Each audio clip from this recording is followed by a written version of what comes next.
Hello students.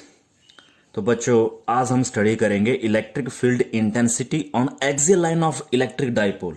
तो एक बार topic लिख लेते हैं। टॉपिक है हमारा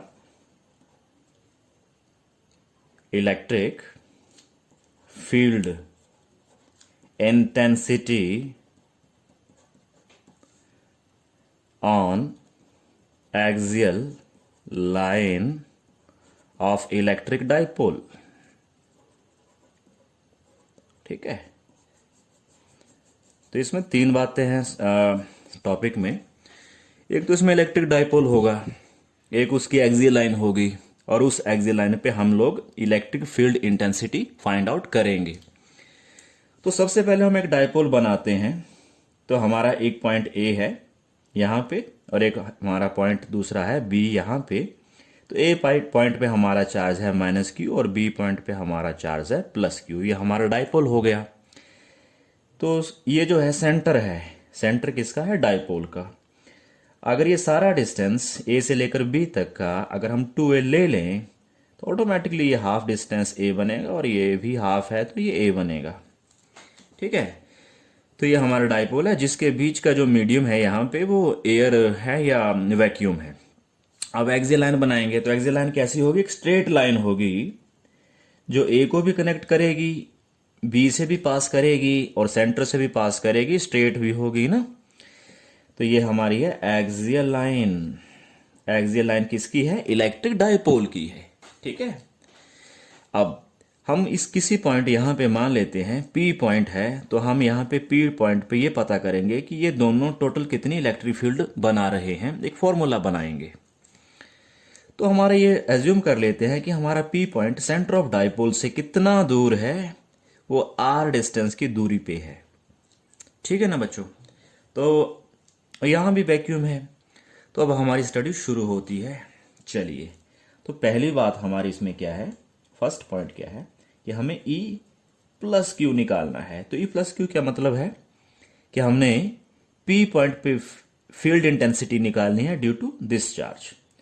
सो E+Q क्या है? Electric field intensity on P due to +Q charge of the dipole. Okay, चलो वेक्टर में कर लेते हैं। तो वेक्टर में करेंगे तो वैसे इसका बेसिक फॉर्मूला क्या रहेगा? K source charge divide by distance को स्क्वायर, ये रहेगा।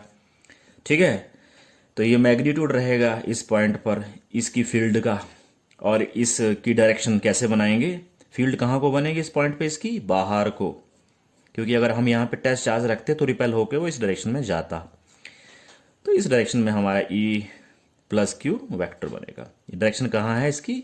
इस वाले की फ्रॉम B टू P है। चलिए थोड़ा सा इसको मॉडिफाई कर देते हैं कि हमारे आज के टॉपिक में ये जो डिस्टेंस है यानी जो R² हम लिख रहे हैं वो एक्चुअल में क्या है? KQY। ये हमारे पास है R², मतलब ये हमारे पास है BP²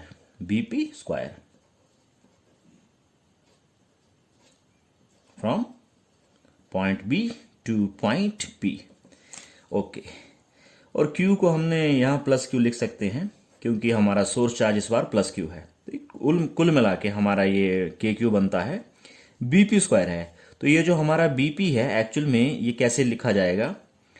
अगर हम OP से माइनस कर दे OP, ये सारे से डिस्टेंस से ये माइनस कर दे OB, तो हमारे पास ऑटोमेटिकली क्या बच गया? BP बच गया। स्क्वायर तो है साथ में, तो फ्रॉम आ गया B टू P आ गया। ठीक है बच्चों। कुल मिला के इस बार ये क्या आया? KQ।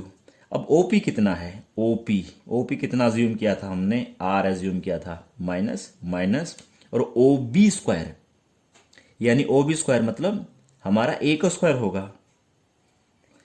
ठीक है, ये OB है तो हमारा A होगा, और इस सारे का स्क्वायर कितना होगा? 2 होगा। तो हमारे पास E+Q जो वेक्टर है वो ये निकला, और इसकी डायरेक्शन बताने के लिए हमने B टू P किया। ओके। अब हम सिमिलरली क्या करेंगे? हम इसका रोल देखेंगे इस पॉइंट के ऊपर, दूसरा पॉइंट। तो हम क्या निकालेंगे, ई माइनस क्यू निकालेंगे जो वेक्टर है। तो ये एक्चुअल में क्या है, इलेक्ट्रिक है, फील्ड है, इंटेंसिटी है, ऑन पी है, लेकिन इस बार जो कारण है वो माइनस क्यू है डाइपोल का। तो इस बार देखिए हमारे पास क्या बनेगा, ये हम फॉर्मूला यूज करेंगे इस कंडीशन में। अच्छा, तो जो k है तो एज इट इज है q, सोर्स चार्ज की वैल्यू हमारे पास माइनस क्यू होगी, r स्क्वायर डिस्टेंस को स्क्वायर। तो डिस्टेंस कितना लिया जाएगा हमारा, ए पी लिया जाएगा, ए पी लिया जाएगा। इस पॉइंट से इस पॉइंट का डिस्टेंस ए पी है, इसका स्क्वायर होगा। और ये माइनस चार्ज है, इस पॉइंट पे फील्ड निकालनी है, तो फील्ड इस डायरेक्शन में आएगी माइनस के कारण, और ये हमारे पास आएगी ई माइनस क्यू वेक्टर, अंदर को आएगी। तो हम थोड़ा सा डायरेक्शन, अगर वेक्टर लिखा है तो डायरेक्शन बता दें। तो फ्रॉम कहाँ से कहाँ है, P to A, P point to A point. चलिए, तो हमारे पास ई माइनस क्यू वैक्टर जो है कितना बनेगा, ये बना माइनस के क्यू ए पी स्क्वायर। देखिए ए पी एक्चुअल में क्या है, ए ओ प्लस ओ पी है, ए ओ प्लस ओ पी, इस सारे का स्क्वायर होगा, और ये एज इट इज चलेगा from point P two point A of dipole. चलिए अच्छी बात है, यहाँ तक हो गया है। अब माइनस क्यू, तो यहाँ पे माइनस के क्यू ए ओ कितना है, ये तो स्मॉल ए है, और ओ पी कितना है, ओ पी जो है दैट इज, देखिए ये जो ओ पी है ये हमारा आर है, ये सारे का स्क्वायर हुआ, और यहाँ लिख दिया हमने फ्रॉम पॉइंट पी से लेकर पॉइंट ए। थोड़ा सा इसको एक फाइनल टच दे देते हैं, that is E minus Q vector और माइनस के Q by R plus A square. थोड़ा ऑर्डर में ले आए, जैसे इस तरीके से हम लिख दिया हमने। तो फ्रॉम कहाँ से, पॉइंट पी से लेकर पॉइंट ए तक। तो देखिए बच्चों ध्यान सुनना, अब तक हमने क्या समझा है, इसने जो यहाँ पे फील्ड बनाई वो बाहर को बनाई, इसने जो यहाँ पे फील्ड बनाई अंदर को बनाई। इस पॉइंट पे दो फील्ड है और दोनों के दोनों वेक्टर हैं, यानी दो फील्ड इंटेंसिटीज हैं, दोनों के दोनों वेक्टर हैं। तो यहाँ पे जो टोटल आएगी वो कैसे निकलेगी, टोटल आएगी, अगर ये मान लो सपोज ये 10 की वैल्यू है, ये 3 की वैल्यू है, तो इस पॉइंट पे 7 की वैल्यू बाहर को आएगी इस साइड को। ये 10 की वैल्यू ज़्यादा क्यों है, इसका रीज़न क्या है, ज़्यादा क्यों है, ये फील्ड ज़्यादा क्यों है, क्योंकि ये चार्ज पास है, और ये फील्ड कम क्यों है वैल्यू में, क्योंकि ये सोर्स चार्ज दूर है। तो ये वैल्यू बड़ी है, ये वैल्यू छोटी है, जो टोटल आएगी वो इस डायरेक्शन में आएगी जिस डायरेक्शन में लार्जर फील्ड है। ठीक है ना बच्चों। तो अब हम थोड़ा सा सिंपल रखेंगे चीज़ों, हम सिर्फ मैग्नीट्यूड में करेंगे, लास्ट में वेक्टर में शो कर देंगे इन मैग्नीट्यूड। तो हम क्या करेंगे कि हम क्या करेंगे, ई पता करेंगे, ई पता करेंगे। ठीक है, ई क्या है, इलेक्ट्रिक फील्ड इंटेंसिटी है ऑन पी पे, ड्यू टू किसके कारण, डाइपोल के कारण, यानी कि minus Q plus Q charge के कारण। और वो कैसे निकलेगी हमारी, वो निकलेगी बच्चों, अगर हम मैग्नीट्यूड में कर रहे हैं कि हमने ई प्लस क्यू से माइनस कर देना है ई माइनस क्यू को। मैंने पहले बता दिया ये 10 वैल्यू यहाँ है, 3 यहाँ है, तो 10 से 3 को कम करेंगे, 7 की वैल्यू इस डायरेक्शन में आएगी, इस डायरेक्शन में आएगी। ठीक है, अच्छा चलिए हम सॉल्व करते हैं फटाफट। तो ई प्लस क्यू यानी कि इसका मॉड है, इस वैल्यू का मॉड है, सॉरी इस वैल्यू का मॉड है। तो ये है हमारा के क्यू बाई आर माइनस ए का सारे का स्क्वायर, ये माइनस, और हम इसका मॉड लेंगे, है ना। तो ये बनेगा अपना के क्यू बाई आर प्लस ए का स्क्वायर। चलिए यहाँ तक आसान है। अब हम क्या कर सकते हैं, नेक्स्ट पेज पे देखिए इसमें से कॉमन निकाल लेंगे हम के क्यू, और जो अंदर रह जाएगा वो एज यूजुअल ये डिनोमिनेटर में जो टर्म्स है वो अंदर रह जाएंगी। ठीक है, तो ये हमारा के क्यू बाहर है और अंदर क्या रह गया, वो रह गया 1 बाई आर माइनस ए इसका square by 1 by R plus A इसका स्क्वायर। ठीक है बच्चों, हो गया यहाँ तक। थोड़ा सा मैथमेटिकल काम हमें करना पड़ेगा, ये सब सॉल्व आउट होगा जो अंदर है, और उसके बाद में हमारा रिजल्ट तैयार हो जाएगा। ठीक है, के क्यू आ गया। अच्छा चलिए, तो एक टर्म में आ गई आर माइनस ए स्क्वायर, और एक आ गई आर प्लस ए का इसका सारे का स्क्वायर। तो ये एलसीएम हो गया इन दोनों का। अब यहाँ पे कौन सी टर्म लिखी जाएगी, ये वाली लिखी जाएगी, आर प्लस ए इसका सारे का square minus R plus A R minus A इसका स्क्वायर। ठीक है ना बच्चों।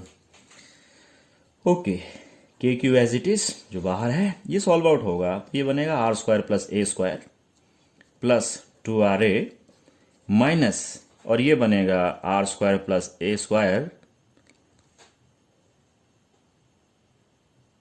माइनस 2RA डिवाइड बाई, इस सारे को हम लिख सकते हैं कैसे, R square minus A square इसका सारे का स्क्वायर। ठीक है ना बच्चों।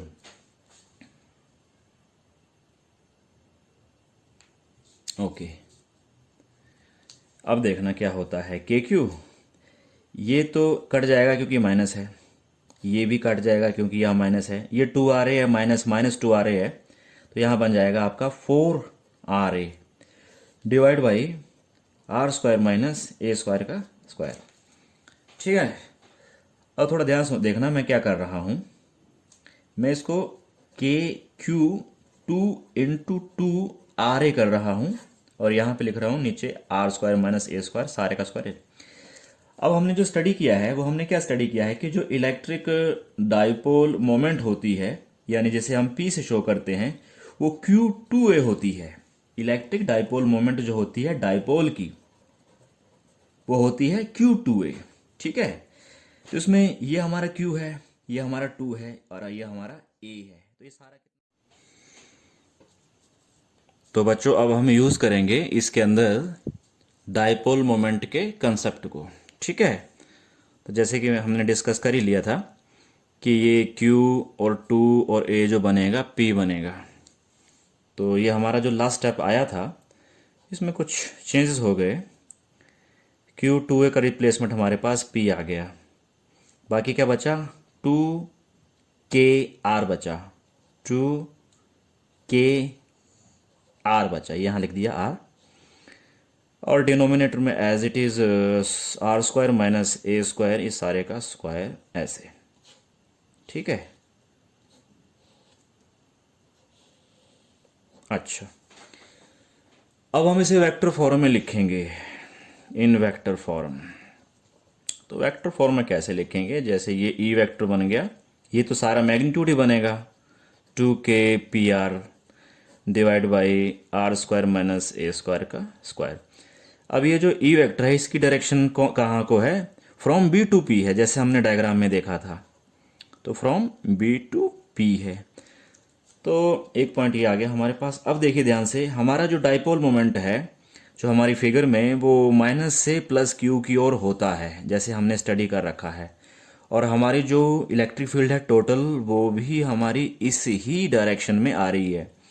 तो हमारी स्टडी में जो एंगल है किसके बीच में, डाइपोल मोमेंट के बीच में और total electric field intensity due to dipole के बीच में, वो कितना हो गया हमारे पास 0 डिग्री हो गया। अब देखो एक पॉइंट हम लास्ट में डिस्कस करेंगे, और कि हम ये एज्यूम कर रहे हैं कि हमारा ऑब्जर्वेशन पॉइंट P जो है वो दूर है as comparison to the half length of dipole. ठीक है, तो मतलब हम कहना चाहते हैं कि हमारा ऑब्जर्वेशन पॉइंट दूर है, यानी हमारा इस बार जो डिस्टेंस होने वाला है मिड ऑफ किसे डाइपोल से वो ज़्यादा होने वाला है। Let P is far away, तो इस केस में हमारे पास जो R की वैल्यू है वो मच ग्रेटर है A से। इस कंडीशन में हमारे पास R प्लस ए भी अप्रोक्सीमेटली R बनेगा और R माइनस ए भी अप्रोक्सीमेटली R बनेगा। तो हम कह सकते हैं कि जो R square minus A square ये सारे का स्क्वायर है वो एक्चुअल में कितना बनेगा, आर स्क्वायर और ये स्क्वायर, यानी कि ये बनेगा हमारा R पावर 4। तो हमने ये जो फैक्टर है ये वाला हम इसमें पुट कर देंगे, तो देयरफॉर जो हमारे पास ई वेक्टर बनेगा 2KPR divide by R power 4 और इसकी डायरेक्शन है from B point of dipole to the observation point. तो यहाँ एक R है, यहाँ से एक R कम होके R³ रह जाएगा। So this will be the final result 2KP divide by R³ from B to P point.